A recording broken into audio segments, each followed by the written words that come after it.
नमस्कार दोस्तों। आज मैं आपको सुनाने जा रही जब एक बहू ने अपनी सास को कूड़े के ढेर से खाना उठाकर खाते देखा तो बहू ने किया कुछ ऐसा कि उसके पति देखता रह गया। मेरा नाम रीरा है। कुछ महीने पहले ही मेरी शादी हुई थी। मेरे पति एक सरकारी पद पर कार्यरत थे। जिंदगी खुशहाल थी। मेरे परिवार में जेठ जेठानी और उनके बच्चे थे। सास ससुर पहले ही गुजर चुके थे, इसलिए हम दोनों की शादी जेठ और जेठानी ने ही करवाई थी। जब मैं अपने ससुराल विदा होकर आई तो घर में खुशियों का माहौल था। मेरी जेठानी के बच्चे मुझे चाची चाची कहते नहीं थक रहे थे। वह मेरे आगे पीछे घूमते रहती थी। यह सब देखकर मुझे भी बहुत अच्छा लगता था। मैं भी उनसे जल्दी ही घुल मिल गई और अपने मायके की याद को भूलने लगी थी। अब शादी को लगभग 1 साल होने को आया था। मेरा भी मन था कि मेरी भी गोद भर जाए, लेकिन पता नहीं क्यों मोहित को यह सब पसंद नहीं था। वह बच्चे नहीं चाहते थे। मैंने अपने पति को समझाने की बहुत कोशिश की, लेकिन अपने पति मोहित को समझाने में मैं नाकाम थी। वह पैसा अच्छा कमाते थे, अच्छे से रहते थे, मगर बच्चे का नाम सुनते ही भड़क उठते थे। जबकि मेरी ख्वाहिश थी कि मेरी शादी के कुछ दिन बाद ही भगवान मुझे बच्चे दे दे, क्योंकि मैंने लोगों से सुन रखा था कि औरतों के कदम ससुराल में तभी मजबूत होते हैं जब उसकी कोख में कोई बच्चा आ जाए। मेरे ससुराल में सास ससुर नहीं थे तो जेठ और उनकी 2 पत्नियां थी। सब अपनी जिंदगी में खुश थे। उनको इस बात से कोई फर्क नहीं पड़ता था कि मुझे बच्चा हो या ना हो, मगर मैं अपने पति के दिल में जगह बनाना चाहती थी। लेकिन मोहित बच्चे के नाम से ही भड़क जाते थे। एक दिन मैंने मोहित से पूछ लिया कि वह बच्चा क्यों नहीं चाहते हैं, तो उन्होंने बड़ी तेज नजरों से मुझे घूरते हुए कहा, रीना, एक बात कान खोलकर सुन लो। ना मुझे आज बच्चों की जरूरत है और ना ही कभी भी थी। अगर तुम बिन बच्चों के साथ मेरे साथ रह सकती हो तो अच्छी बात है, नहीं तो तुम मुझे छोड़कर जा सकती हो। मैं मोहित की बातें सुनकर रोने लगी। मैंने कहा, अभी हमारी शादी को वक्त ही कितना हुआ है जो आप मुझे छोड़ने की बात कर रहे हैं। मोहित मुझे रोता देखकर परेशान हो गए।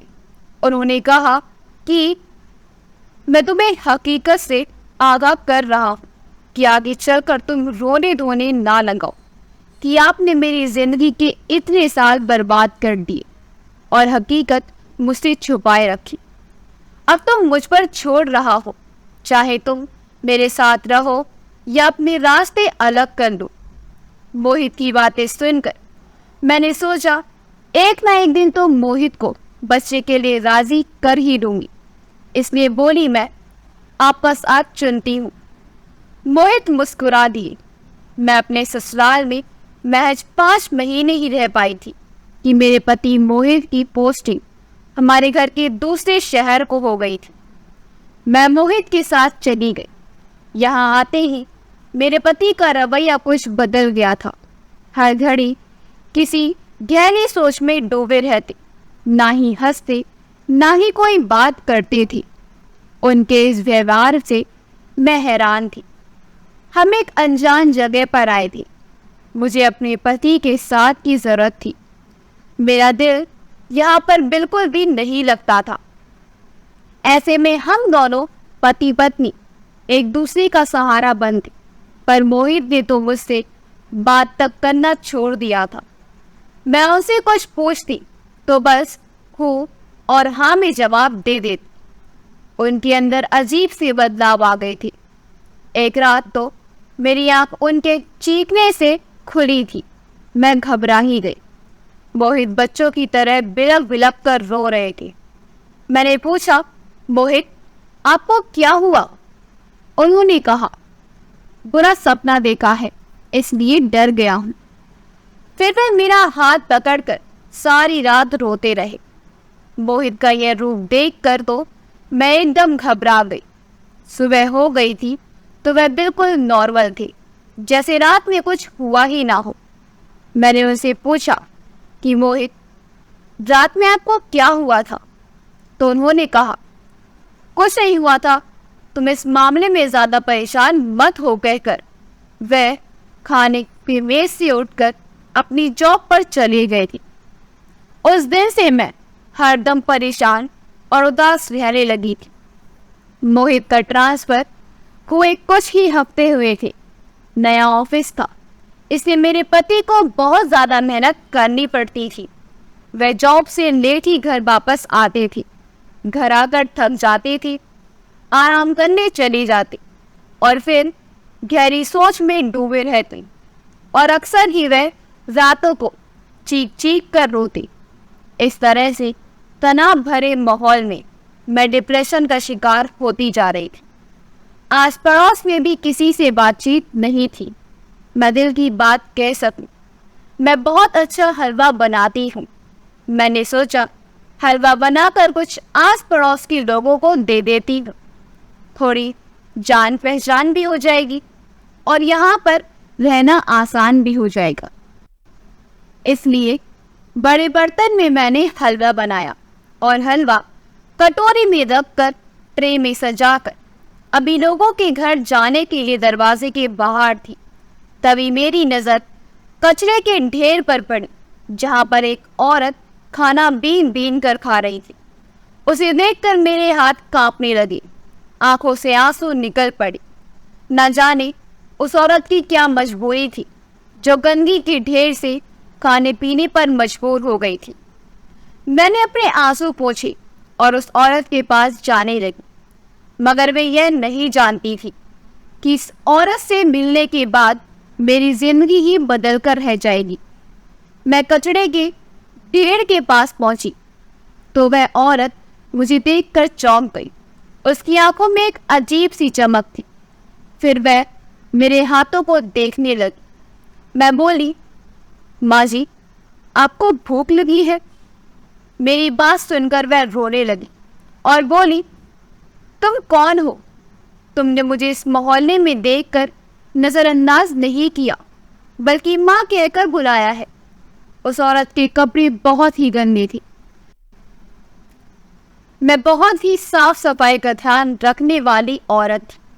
मुझे गंदगी से घिन आती थी, मगर ना जाने मुझे क्या हुआ कि मुझे इस औरत से घिन नहीं आई, बल्कि मैं उसका हाथ थाम कर अपने साथ अपने घर ले आई।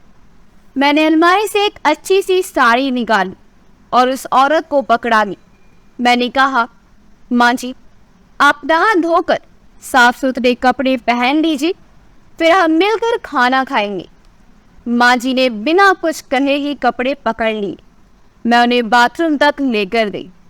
आधे घंटे बाद जब वह माँ जी नहा धोकर आई तो बहुत बेहतर लग रही थी। मैंने कहा, घर पर आज हलवा बना है। मेरी बात पर वह मुस्कुरा दी और कहने लगी, जितनी कटोरी हलवा खाओगी, भगवान तुझे उतना ही बेटा देंगे। उसकी बात पर मैं हंस पड़ी थी। मैं जानती थी कि कमज़ोर सी औरत कितना हलवा खा लेगी। मैंने एक कटोरी हलवा माँ जी के सामने रखा तो वह बड़े चाव से खाने लगी और जल्दी से अपनी एक कटोरी ख़त्म करके मुस्कुरा दी। तो मैंने उन्हें दोबारा एक कटोरी हलवा की उसके सामने रखी। देखते ही देखते माँ जी ने 4 कटोरी हलवा खा गई। तभी मैंने 5वीं कटोरी हलवा लाकर रखी तो उन्होंने खाने से इनकार कर दिया। वह बोली, रहने दे, अगर ये 5वीं कटोरी खाओगे तो तेरे 5 बेटे हो जाएंगे और तुझे संभालने में परेशानी होगी। उनकी बातों पर मैं हंस पड़ी कि भला ये कैसे मुमकिन है। जब मैं उस माँ जी को दरवाजे तक छोड़ने आई तो उन्होंने कहा, बच्चे की तैयारी करनी, भगवान तुझे जल्दी ही खुशखबरी सुनाएगा। एक पल के लिए तो मैं घबरा गई थी कि आखिर यह औरत कौन है जो इतने विश्वास के साथ कह रही है। घर में आकर मैंने बर्तन समेटे और किचन में लाकर रख दिए। तभी कुछ देर बाद मुझे चक्कर से आने लगे। तबीयत भी भारी भारी लग रही थी। मैंने तुरंत मोहित के पास फोन करके उन्हें अपनी तबीयत के बारे में बताया तो वह घबराकर जल्दी से घर आ गई और मुझे जल्दी से डॉक्टर के पास लेकर गए। पर डॉक्टर की बात सुनकर मैं और मोहित दोनों दंग रह गए। डॉक्टर ने कहा, मुबारक हो, आप मां बनने वाली हैं। मैं और मोहित एक दूसरे को देखते ही रह गए थे। मैं तो बहुत खुश थी, लेकिन मोहित कुछ परेशान से दिख रही थी। हॉस्पिटल से वापस आते वक्त मैंने मोहित से पूछा कि लगता है आप इस खबर से खुश नहीं हैं।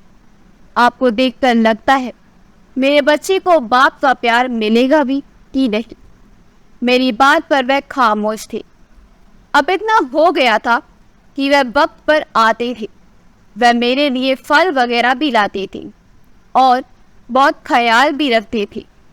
अब मैं अक्सर अपने घर का दरवाज़ा खोलकर सामने कचरे के ढेर की तरफ देखती रहती कि शायद वह औरत नजर आ जाए और मैं उसका शुक्रिया अदा करूं। मगर वह औरत मुझे कहीं नजर नहीं आई। न जाने वह कहाँ गायब होकर रह गई थी। आजकल मोहित नींद में फिर से बेचैन रहने लगे थे। एक रात को फिर से चीखने लगे थे। मेरी आँख खुली तो वह फिर फूट फूट कर रो रहे थे। यह सब देखकर मैं घबरा गई थी कि ना जाने मेरे अच्छे भले पति को क्या हो गया है। मैंने कहा, मोहित, आप मुझे बताएं कि आपको क्या हुआ है। मेरी बात सुनकर वह रोते हुए कहने लगे, आजकल मुझे अपनी माँ की बहुत याद आती है।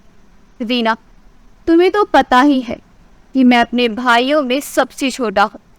मैं 10 साल का था जब माँ मर गई थी। मैं उनके साथ बहुत अटैच था। मैं उन्हीं के साथ सोता भी था। दोनों भाई तो समझदार हो गए थे।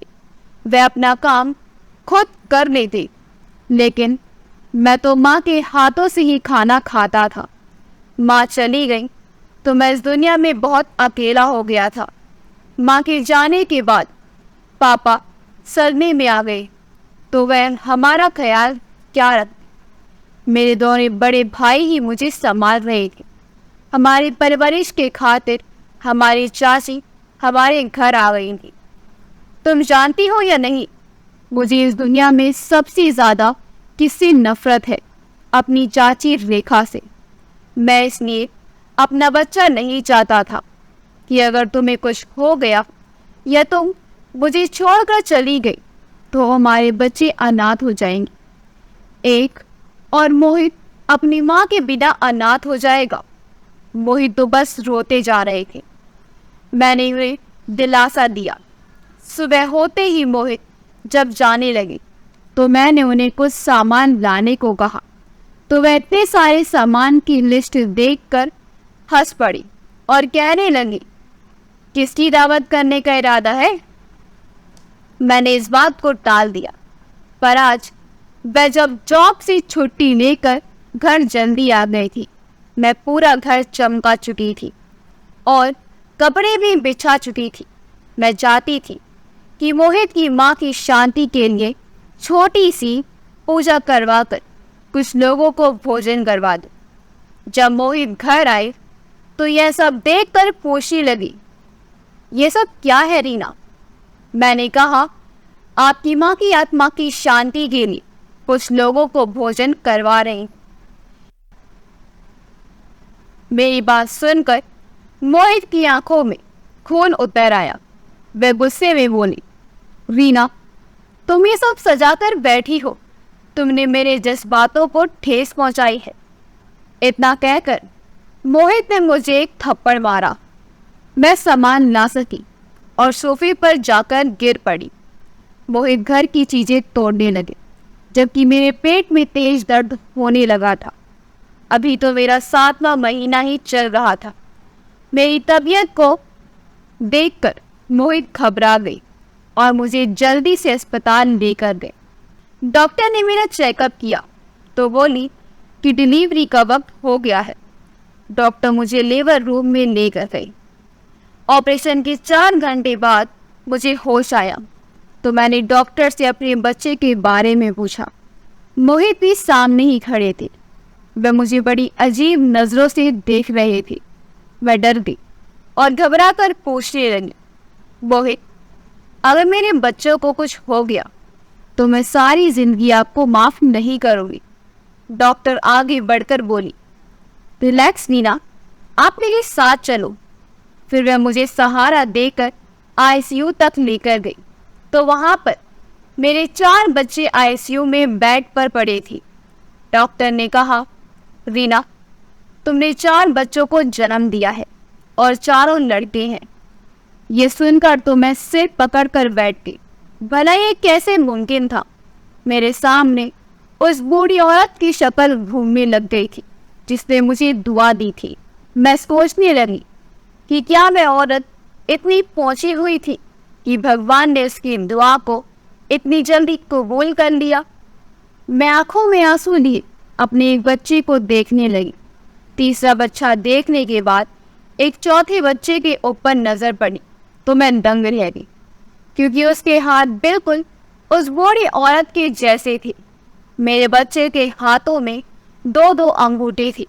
अब मैं समझ गई कि यह सब उस औरत की दुआ का ही करिश्मा था। मैंने डॉक्टर से कहा, आप मेरे पति को यहाँ पर भेज दें। कुछ देर बाद मोहित आए तो मैंने उनसे पूछा, आप 4 बच्चे देखकर हैरान हैं? उन्होंने हाँ में सिर हिला दिया था। मैंने कहा, इसके पीछे भी एक राज है जो मैं आज आपको बताती थी। याद है जिस दिन डॉक्टर ने हमें बच्चे की खुशखबरी सुनाई थी, उस दिन मैंने हलवा बनवाया था। मैं पड़ोस में वह हलवा बांटना चाहती थी, मगर जैसे ही मैं हलवे की कटोरी ट्रे में रखकर बाहर निकली तो मेरी नज़र एक औरत पर पड़ी जो कचरे के ढेर से खाना बीन कर खा रही थी। मैं जल्दी से उस औरत को घर लेकर आई तो वह बोली कि मैं जितनी कटोरी हलवा खाऊंगी भगवान तुझे उतने ही बेटे देंगे। उसकी बात सुनकर मैं हंस पड़ी थी। भला ये कैसे मुमकिन था? आप इधर आइए मेरे साथ। यह देखिए, इस बच्चे के 2 अंगूठे हैं। उस बुढ़िया के भी दोनों हाथों में 2-2 अंगूठे थे। मुझे 2 दिन के बाद डॉक्टर ने डिस्चार्ज कर दिया, जबकि बच्चे अभी आईसीयू में ही थे। उन्हें 1 हफ्ते बाद छुट्टी मिलनी थी। मैं और मोहित घर आ गए और बच्चों के लिए खरीदारी करने लगी। मोहल्ले वाले भी 4 बच्चों की मुबारकबाद देने आते थे। मोहित ने काम वाली को भी ढूंढना शुरू कर दिया था, क्योंकि 4 बच्चे में अकेले कैसे संभाल पाती। एक दिन यूं ही खरीदारी करते वापस आ रही थी तो मुझे अपने गेट के सामने वही माँ जी बैठी नजर आई। मैं दौड़कर उनके पास आई और बोली, माँ, तुम? तो वो मुझे देखकर मुस्कुराने लगी और बोली, 4 बेटी मुबारक हो। मैं उस माँ जी को घर लेकर आई तो उन्होंने कहा, मुझे बच्चे दिखा। मैंने उनसे कहा, माँ जी, बच्चे तो भी अस्पताल में है। माँ जी परेशान हो गई और भगवान से दुआ करके बोली कि मैंने तो सेहतमंद बच्चों की दुआ की थी, मुझे वे चारों बच्चे सेहतमंद ही चाहिए। एक को भी कुछ हुआ तो मैं तुमसे रूठ जाऊंगी। मैं उस औरत की बात सुनकर घबरा गई थी। न जाने वह कौन थी जो इतने रौब के साथ बात कर रही थी। मैंने कहा, माँ जी, आपकी दुआ सुनी गई है, मुझे औलाद भी हो गई है, पर आप मुझे अपने बारे में बताइए। आपके बच्चे कहाँ हैं? घर बार कहाँ है? पर मेरे सवाल करते ही माँ जी फूट फूट कर रोने लगी और मुझे बताने लगी कि मेरा बहुत प्यारा परिवार था, प्यार करने वाला पति था और मेरे बच्चे थे। लेकिन फिर यूं हुआ कि एक दिन अपनी देवरानी के साथ बाजार गई तो उसने मेरा सौदा एक गुड्डे से कर दिया। मुझे यकीन नहीं हो रहा था कि एक बाल बच्चे वाली औरत को कोई कैसे बेच सकता है। मेरी देवरानी मुझे सुनसहन जगह पर ले जाकर उन गुंडों के साथ मेरा सौदा करके चली गई। वह लोग मुझे बेहोश करके ले जा रहे थे। तभी अचानक मुझे होश आया और जैसे तैसे मैंने वैन से छलांग लगाई। मैं सिर के बल नीचे गिर गई। चोट बहुत गहरी थी और मैं बेहोश हो गई। जब होश आया तो नर्स मुझे देखते ही बोली, सीमा को होश आ गया है। एक नर्स ने मुझे बताया कि मुझे पूरे 20 साल बाद होश आया था। मैं सोचने लगी कि मेरे तो छोटे छोटे बच्चे थे, वह कहाँ होंगे? क्या वह बड़े हो गए होंगे? क्या मेरी ममता प्यासी ही रह जाएगी? अभी तो मैंने जी भर कर अपने बच्चों से प्यार भी नहीं किया था। क्या वे मेरी गोद में लेटेंगे? यही सब सोचते सोचते जब कुछ दिन बाद मैं अपने घर पहुंची तो पता चला कि इस घर के मालिक की पत्नी अपने 3 बच्चों को छोड़कर अपने आशिक के साथ भाग गए। इसलिए इस घर के मालिक सदमे में आ गए और वह ये घर बेचकर चले गए। ये सब सोचकर तो मैं हैरान थी कि मैं कब किसी के साथ भागी थी। मेरे साथ तो मेरी देवरानी ने धोखा किया था। मेरे साथ रात उस घर के बाहर बैठी रोती रही पर मुझे कोई नहीं मिला। तब मैंने गलियों में बैठकर रोती रहती थी। मेरा कोई ठिकाना भी नहीं था। मैंने धड़कते दिल के साथ पूछा, माँ जी, आपके कितने बच्चे थे और उनका नाम क्या था? माँ जी ने कहा, मेरे 3 बेटे थे और सबसे बड़े बेटे का नाम सुमित, दूसरे का नाम रोहित और सबसे छोटे का नाम मोहित था। मोहित तो 10 साल का था। वह तो मेरी जान था। अचानक मेरे बच्चे कहाँ खो गए। तभी अचानक कुछ गिरने की आवाज़ आई तो मैंने पीछे मुड़कर देखा तो वहाँ मोहित खड़े थे। वह भागकर माँ जी के पास आए और बोले, माँ, मैं तुम्हारा मोहित हूँ। सुमित और रोहित भाई भी ठीक है। माँ जी आश्चर्य के साथ मोहित को देख रही थी। फिर वह दोनों लिपट कर रोने लगी थी। मोहित ने कहा, वीना, मुझे तो बचपन से यही बताया गया कि मेरी माँ किसी के साथ घर से भाग गई है। इसलिए मैं अपनी माँ से नफरत करता था और उस दिन मैंने इसलिए तुम पर गुस्सा किया था क्योंकि मुझे मालूम था कि मेरी माँ तो जिंदा है। बस मैंने यह सब तुमसे इसलिए छुपाया था कि तुम मेरी माँ के बारे में यह सब जानकर क्या सोचोगी। इसलिए मैंने तुमसे झूठ बोला था कि वह मर चुकी है। और तुम जानती हो कि मैं यहाँ पर आकर क्यों बदल गया था? क्योंकि मेरा बचपन इसी इलाके में गुजरा था। फिर मोहित ने कहा, माँ, रेखा चाची ने आपके खिलाफ पापा को बहुत भड़काया।